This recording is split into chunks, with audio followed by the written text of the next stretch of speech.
what the intelligence community is doing is looking at phone numbers and durations of calls. They are not looking at people's names, and they're not looking at content. Yes, but that's not entirely reassuring, because you can extrapolate a lot from that information. If they knew that you called your ex 12 times last night between 1 and 4 a.m. for a duration of 15 minutes each time, they can be fairly sure that you left some pretty pathetic voicemails. I don't care who's monitoring this call, Vicky! We should be together! Pick up the phone, damn it! I'm a human being, not an animal! Now, the Patriot Act was written just after 9/11, and for years it was extended and reauthorised with barely a passing thought. In fact, it became so routine that when it was extended in 2011, one newscast just tacked it onto the end of a report about a presidential trip abroad. Chip Reed, CBS News, travelling with the president in Deauville, France. Also in France, by the way, President Obama signed into law a 4-year extension of the terrorism-fighting Patriot Act. Also in France, by the way.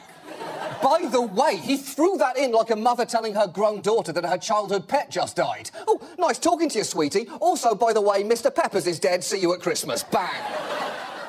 But all of that was before the public was made aware of what the government's capabilities actually were.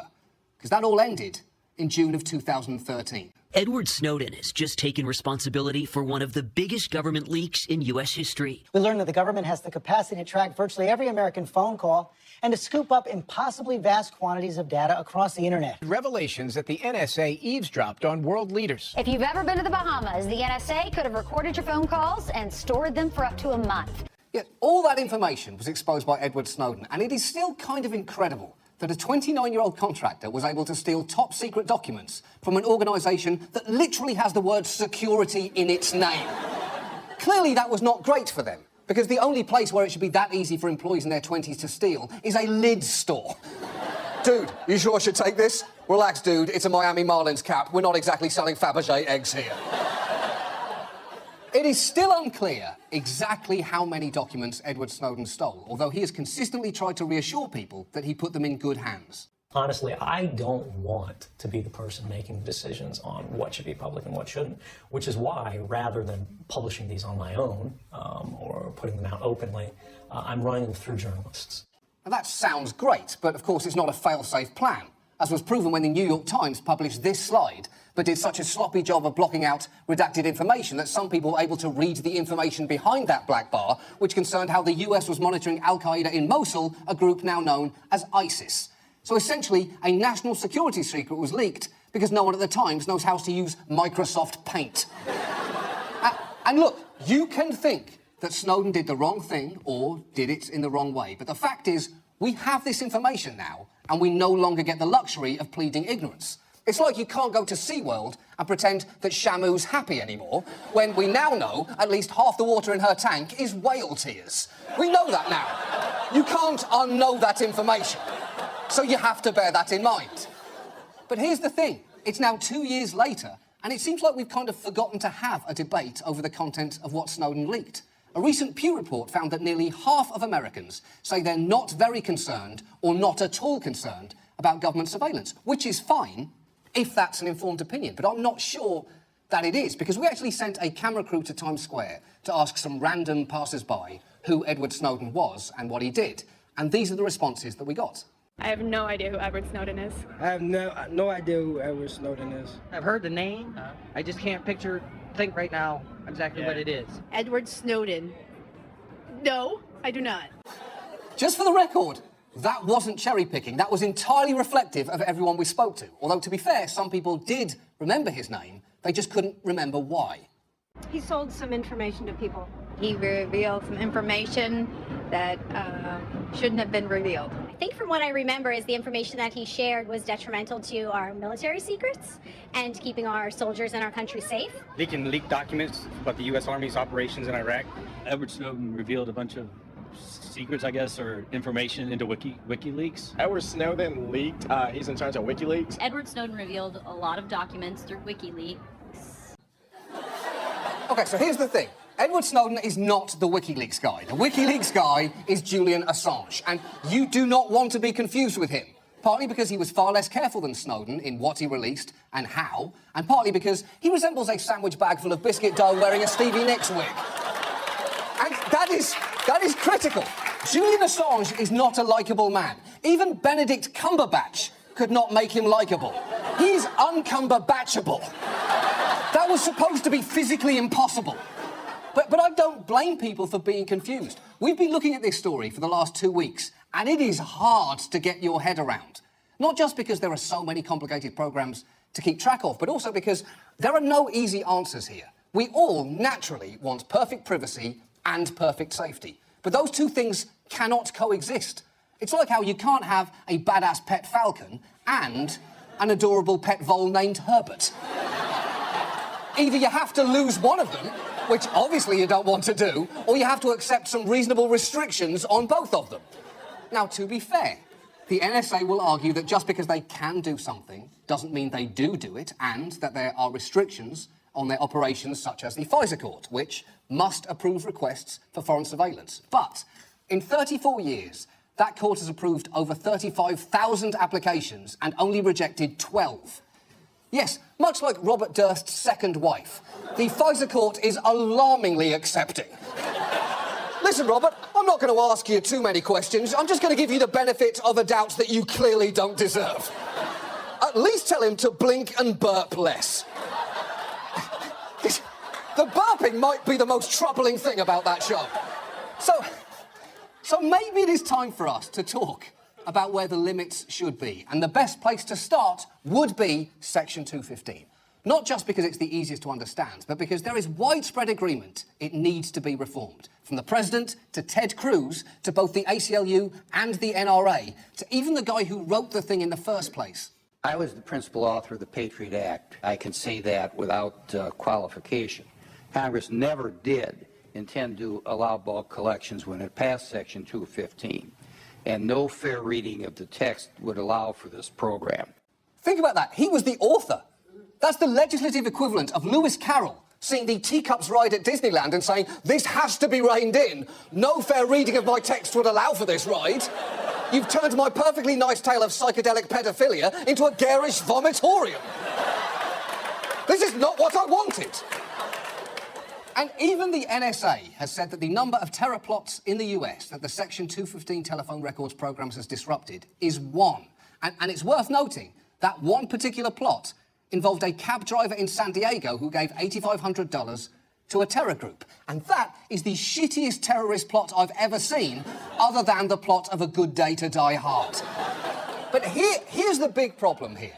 If we let Section 215 get renewed in its current form without serious public debate, we're in trouble. Because Section 215 is the canary in the coal mine. If we cannot fix that, we're not going to fix any of them. And the public debate so far has been absolutely pathetic. A year ago, a former congresswoman was discussing the 215 program on the news. Watch what happened. This vast collection of data is not that useful and infringes substantially on personal privacy. I think at this point we should seriously consider not continuing Congresswoman Section Harman, 215. let me interrupt you. Congresswoman, let me interrupt you just for a moment. We've got some breaking news out of Miami. Stand by, if you will. Right now in Miami, Justin Bieber has been arrested on a number of charges. The judge is reading the charges, including resisting arrest and driving under the influence. He's appearing now before the judge for his bond hearing. Let's watch. Actually, you know what? Bad news. We're going to have to interrupt your interruption of the Bieber news for a new interruption, this time featuring a YouTube video of a tortoise having sex with a plastic clog. Let's watch.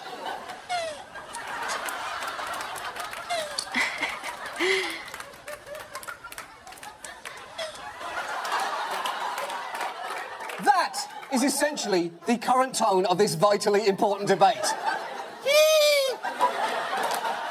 And again, I'm not saying this is an easy conversation, but we have to have it. I know this is confusing. And unfortunately, the most obvious person to talk to about this is Edward Snowden, but he currently lives in Russia, meaning if you wanted to ask him about any of these issues, you'd have to fly all the way there to do it, and it is not a pleasant flight.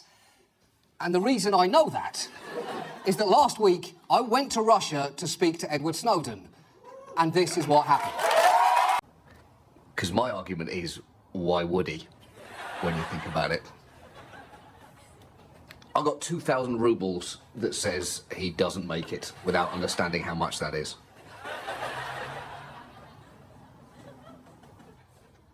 All I'm saying is, a 10-hour flight for an empty chair, I'm gonna lose my shit. Okay, it turns out there may be a bit of a problem because our Russian producer booked us in a room directly overlooking the old KGB building and the home of the current Federal Security Bureau. And we've just been told they know we're here. So, so that happened.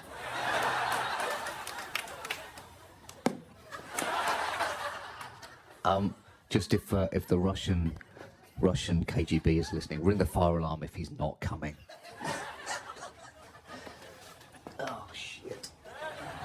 Oh, God.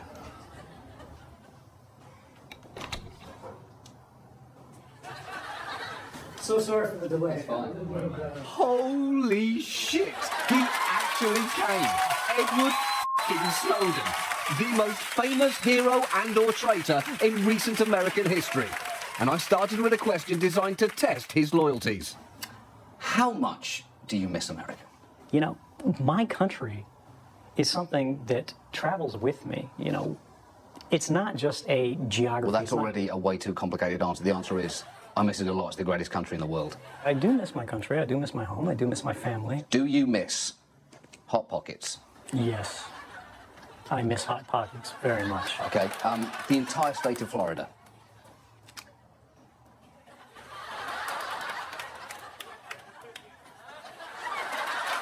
Let's just let that silence hang in the air. Truck nuts. Do you miss truck nuts? I don't know what they are. Lucky for you, Edward.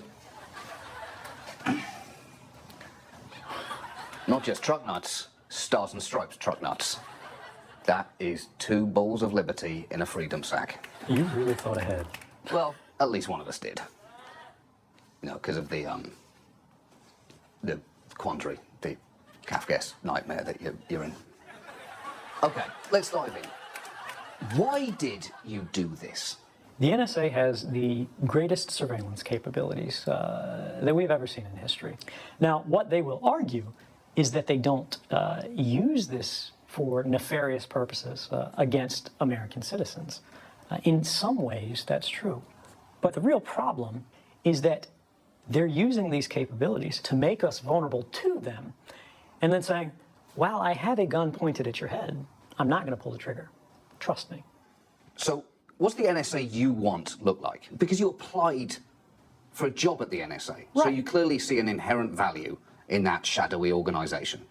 I worked with mass surveillance systems against Chinese hackers. I saw that, you know, these things do have some purpose. And you want your spies to be good at spying, to be fair. Right. What you don't want is you don't want them spying inside their own country. Spies are great when they're on our side, but we can never forget that they're incredibly powerful and incredibly dangerous. And if they're off the leash, they can end up coming after us. But just to be clear, we're talking about 2 different things here. Domestic surveillance and foreign surveillance. Right. Because domestic surveillance, Americans give some of a shit about.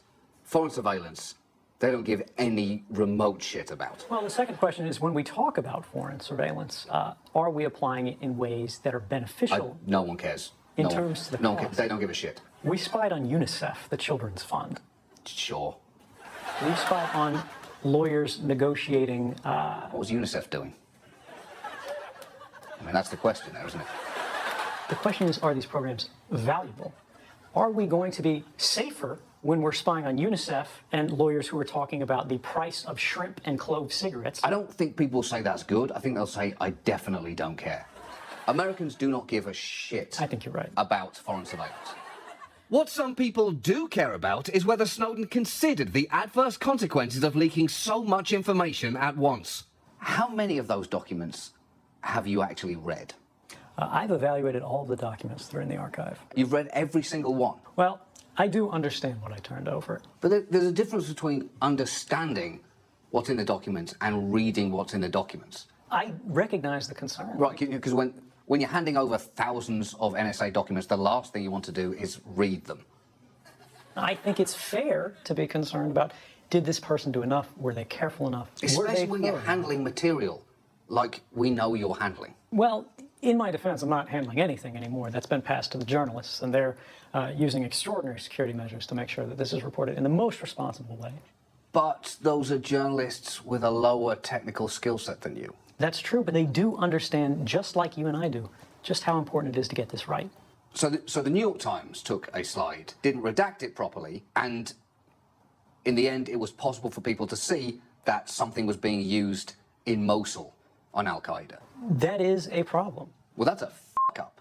It is a f***up, and these things do happen in reporting. In journalism, we have to accept that some mistakes will be made.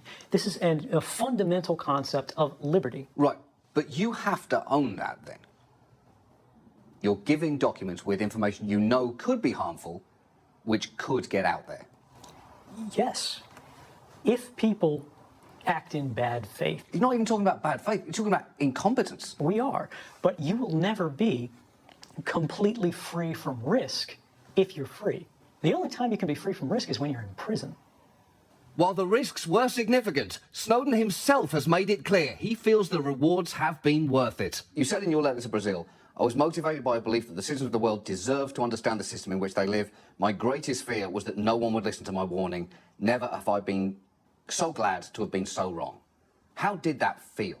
I was initially terrified that this was going to be a 3-day story. Everybody was going to forget about it. But when I saw that everybody around the world said, whoa, this is a problem, we have to do something about this, it felt like vindication. Even in America? Even in America. And I think we're seeing something amazing, which is if you ask the American people to make tough decisions, to confront tough issues, to think about hard problems, they'll actually surprise you. Okay, here's the problem. I did ask some Americans, and boy, did it surprise me. I have no idea who Edward Snowden is. You've never heard of Edward Snowden? No. I have no idea who Edward Snowden is. I've heard the name. I just can't think right now exactly what it is. Well, he sold some information to people. He revealed some information that shouldn't have been revealed. Edward Snowden revealed a lot of documents through WikiLeaks. Edward Snowden revealed a bunch of secrets, I guess, or information into WikiLeaks. Edward Snowden leaked. He's in charge of WikiLeaks. I'm in charge of WikiLeaks. Not ideal. I guess on the plus side, you might be able to go home because it seems like no one knows who the f*** you are or what the f*** you do. We can't expect everybody to be uniformly informed. So, did you do this to solve a problem? I did this to give the American people a chance to decide for themselves the kind of government they want to have. That is a conversation that I think the American people deserve to decide. Oh, there's no doubt it is a critical conversation, but is it a conversation that we have the capacity to have? Because it's so complicated, we don't fundamentally understand it. It is a challenging conversation. I mean, it's difficult for most people to even conceptualize. The problem is, the internet is massively complex and so much of it is invisible. Service providers, technicians, engineers, the phone number... Okay, let me stop you right there, Edward, because this is the whole problem. Right. This is the whole problem. I glaze over because it's like the IT guy comes into your office and you go, oh, shit. In fairness... Oh, shit. Don't teach me anything. I don't want to learn. You smell like canned soup.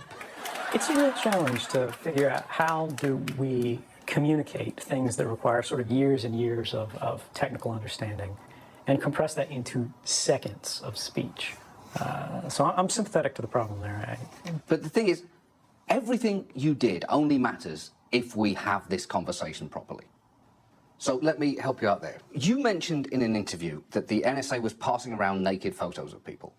Yeah, this is something where it's not actually seen as a big deal in the culture of NSA because you see naked pictures all of the time. That terrifies people because when we ask people about that, this is the response you get. The government should not be able to look at dick pictures. If the government was looking at a picture of Gordon's penis, I definitely feel it would be an invasion of my privacy. Yeah, if the government was looking at pictures of my penis, that would upset me. They should never, ever, the U.S. government have a picture of my dick. If my husband sent me a picture of his penis and the government could access it, I would want that program to be shut down. I would want the dick pic program changed. I would also want the dick pic program changed. I think it would be terrific if the program could change. I would want it to be tweaked. I would want it to have clear and transparent laws that we knew about and that were communicated to us to understand what they were being used for or why they were being kept. Do you think that program exists? I don't. I don't think that program exists at all. No. No. No. If I had knowledge that the U.S. government had a picture of my dick, I would be very pissed off. Well, the good news is there's no program named the dick pic program. The bad news is they are still collecting everybody's information, including your dick pics. What's the over-under on that last guy having sent a dick pic recently? You don't need to guess. I'll show you. I did take a picture of my dick, and I sent it to a girl recently. This is the most visible line in the sand for people. Can they see my dick? So, with that in mind, look inside that folder. That is a picture of my dick. So let's go through each NSA program and explain to me its capabilities in regards to that photograph of my penis. So, 702 surveillance, can they see my dick? Yes. The FISA Amendments Act of 2008, which Section 702 falls under, allows the bulk collection of internet communications that are one-end foreign. Bulk collection, now we're talking about my dick. You get it. It's not what I expected. You get it, though, right? I do. Right, because of... Yeah, anyway. So if you have your email somewhere like Gmail, hosted on a server overseas or transferred overseas or at any time crosses outside the borders of the United States, your junk ends up in the database. So it doesn't have to be sending your dick to a German? No. Even if you send it to somebody within the United States, your wholly domestic communication between you and your wife can go from New York to London and back and get caught up in the database. Executive Order 12333, dick or no dick? Yes. EO 12333 is what the NSA uses when the other authorities aren't aggressive enough or they're not catching as much as they'd like. For example... Okay, so how are they going to see my dick? I'm only concerned about my penis. When you send your junk through Gmail, for example, that's stored on Google's servers. Google moves data from data center to data center invisibly to you without your knowledge. Your data could be moved outside the borders of the United States temporarily. When your junk was passed by Gmail, the NSA caught a copy of that. Prism. Prism is how they pull your junk out of Google with Google's involvement. All of the different Prism partners, people like Yahoo, Facebook, Google, the government deputizes them to be sort of their little surveillance sheriff. They're a dick sheriff. Correct. Upstream. Upstream is how they snatch your junk as it transits the internet. Okay, Mystic. If you're describing your junk on the phone, yes. But do they have the content of that junk call or just the duration of it? They have the content as well, but only for a few countries. If you are on vacation in the Bahamas, yes. And finally, and you need to remind yourself... No, I'm just not sure what to do with this. It's just hold on to it. It's a lot of responsibility. Yeah, it is a lot of responsibility. That's the whole point. Should I? No, you should absolutely not. And it's unbelievable that you would do that. Actually, it's entirely believable. 215 metadata. No. Good. But... Come on, Ed. They can probably tell who you're sharing your junk pictures with because they're seeing who you're texting with, who you're calling. If you called a penis enlargement center at 3 in the morning and that call lasted 90 minutes? They would have a record of your phone number calling that phone number, which is a penis enlargement center. They would say they don't know it's a penis enlargement center, but of course they can look it up. Edward, if the American people understood this, they would be absolutely horrified. I guess I never thought about putting it in the context of your junk. Would a good takeaway from this be, until such time as we've sorted all of this out, just don't take pictures of your dick. Just don't do it anymore. No, if we do that, if we... Wait, hold on. What you're saying, no? Yeah. You should keep taking pictures of your dick. Yes, you shouldn't change your behavior because a government agency somewhere is doing the wrong thing. If we sacrifice our values because we're afraid, we don't care about those values very much. That is a pretty inspiring answer to the question, Hey, why did you just send me a picture of your dick? Because I love America, that's why. So there you have it, America. All of us should now be equipped to have this vital debate. Because by June 1st, it is imperative we have a rational, adult conversation about whether our safety is worth living in a country of barely regulated, government-sanctioned dick sheriffs. And with my work here done, there was just time to take care of one more thing. Finally, congratulations on Citizen 4 winning the Oscar. I know you couldn't be at the ceremony for obvious reasons, so, Wow. I thought we'd celebrate ourselves. Cheers. Wow, that's really, really something. Thank you. You're welcome. What's the over-under on me getting back home safely? Well, if you weren't on the list before, you are now. Is that like